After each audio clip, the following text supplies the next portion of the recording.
Hola, ¿cómo están? Vamos a tratar de dar una síntesis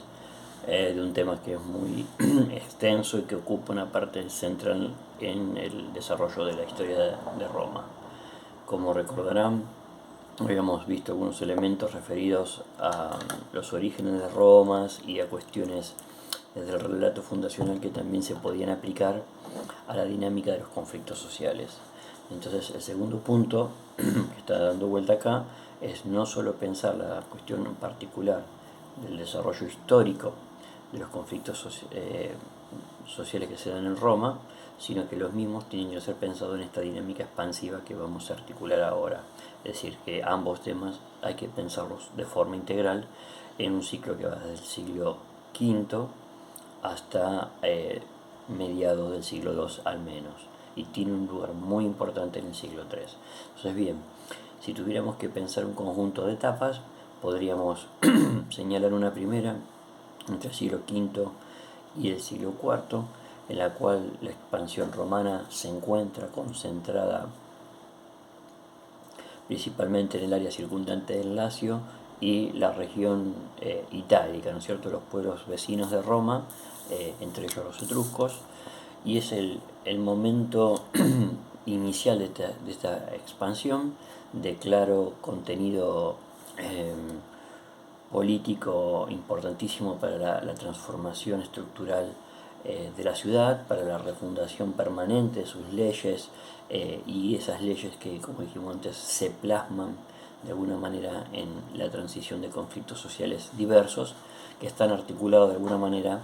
por patricios y plebeyos. En un segundo lugar, hay que destacar que ese mismo proceso va a ir haciendo huella el primer elemento de la transformación económica, que se va a acelerar en los siglos III y II. Es decir, que podremos entonces, vuelvo para atrás, siglo V y IV, siglo III y II, como para marcar dos etapas. En esa primera etapa más de carácter terrestre, más sobre el área circundante, se empiezan a dar los primeros elementos, o fenómenos, mejor dicho, de un proceso de desestructuración del campesinado, que siendo parte de ese campesino medio, soldado hoplita, ¿no es cierto?, que conforma el ejército romano, las constantes campañas militares que se van prolongando en el tiempo van a ir llevando a que esto tenga un impacto en la estructura del campesino medio, que con el paso del tiempo va a ser más difícil que pueda sostener sus tierras, ¿no es cierto? Por otro lado, esto también va a permitir que los primeros generales que vayan organizando estas campañas, siendo ellos miembros del Senado que han sido elegidos para estas funciones, también paulatinamente se van a ver enriquecidos de estas campañas y de la redistribución del botín. Entonces, no es una situación definida todavía o contundente en el siglo V y IV, pero empezamos a ver las primeras huellas de lo que va a ser la dinámica de transformación de la República una vez que todo se acelere hacia el siglo I. O sea, en el marco de la conquista del Mediterráneo se pueden pensar tres etapas, vuelvo a repetirlo: siglo V y IV, siglo III y segundo y siglo I. En ese recorrido, donde también se van articulando los distintos conflictos sociales, pasamos al segundo elemento que me parece más destacado. En ese marco, lo que podemos apreciar es que el siglo III es un siglo de grandes cambios, porque no solo implica seguir avanzando territorialmente, sino que implica, primero, entrar en contacto directo en el primer cuarto del siglo III con las potencias helenísticas, es decir, por un lado, reyes como Antíoco III del reino Seleucida, como Pirro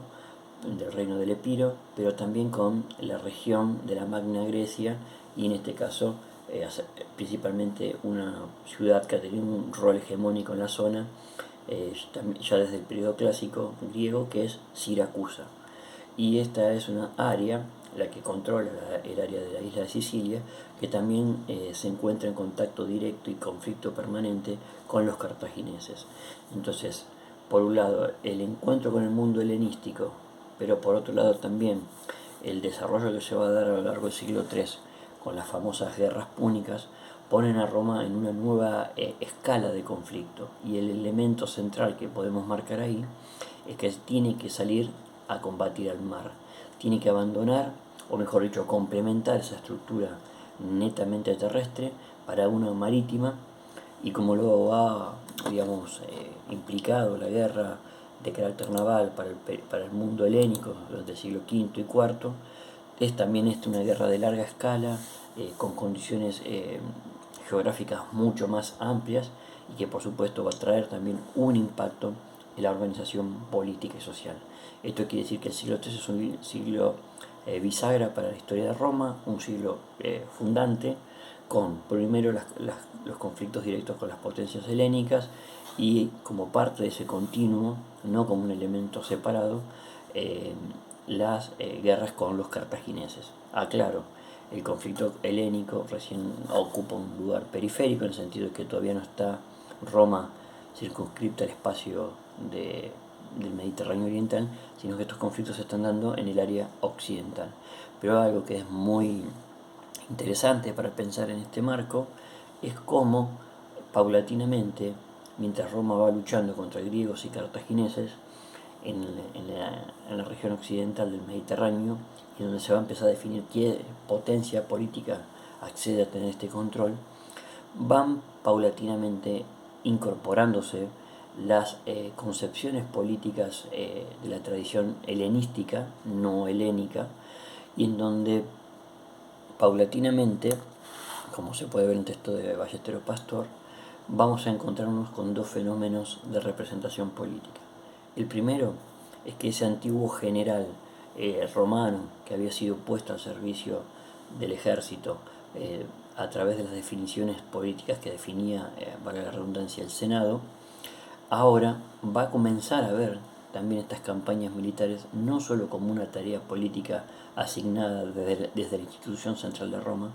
sino que también es una oportunidad de obtener poder, gloria, prestigio y beneficios. Y esto empieza a mermar de alguna manera muy lentamente las estructuras políticas romanas tradicionales, formadas en torno a esa idea del mos maiorum, ¿no? Esa idea ética que organizaba el cosmos político romano. Esto quiere decir que muy lentamente va a comenzar a gestarse en el imaginario de estos líderes políticos devenidos ahora a través de estas prolongadas campañas en líderes militares, en lo que se conoce como la imitatio Alexandri, es decir, empezar a tomar la mirada de los reyes helenísticos en torno a ese imaginario, esa tradición del héroe conquistador que se había convertido Alejandro Magno luego de su muerte. Más parte de una biografía mitificada que real, pero que tenía un impacto en el imaginario. Es decir, que muy paulatinamente esos imaginarios helenísticos van a estar presentes tanto en los personajes del mundo romano como también en el mundo cartaginés. Y el segundo elemento es que paulatinamente esto va a permitir que muchas de las tradiciones políticas, de los conceptos políticos conformados en el mundo helénico, paulatinamente empiecen a ingresar en el mundo romano. Y para la intelectualidad romana, poder tener un puente cultural, político y diplomático con el mundo helénico implica aprender su lengua, su escritura, su tradición escrita, y por lo tanto también comenzar a pensar de alguna forma una cultura bilingüe donde el latín y el griego conviven en estas áreas cultas. Entonces, paulatinamente, mientras paradójicamente Roma conquista, va absorbiendo todas estas tradiciones y genera todo un conflicto al interior del mundo romano. Por otro lado, también es importante destacar que ese universo romano político netamente masculino, que ya vimos que en sus relatos fundacionales excluía a las mujeres de la participación política con mucha claridad, y las confinaba al área del hogar, del domus, se encuentra también con el modelo de mujeres que en el universo helenístico de las monarquías, mujeres que por supuesto corresponden al área de las aristocracias, de los grupos de la nobleza, gobernantes, también tienen una incidencia política importante, y que marcan también otro elemento que se distingue claramente de la tradición política de Roma. Y en relación a esto, un elemento más para marcar es que progresivamente Roma va a ir reconstruyendo su mirada sobre los griegos, comenzando a orientalizarla. Es decir, esa mirada, ese ejercicio de orientalización que tenían, de barbarización que tuvieron los griegos sobre los persas principalmente, ahora Roma también lo va a comenzar a adoptar sobre los griegos como cultura en general, pero también sobre las monarquías helenísticas. Es decir, planteando que en ese universo del Mediterráneo oriental hay todo un sinfín de elementos que remiten a una decadencia moral y política frente a la superioridad romana. Y en ese marco,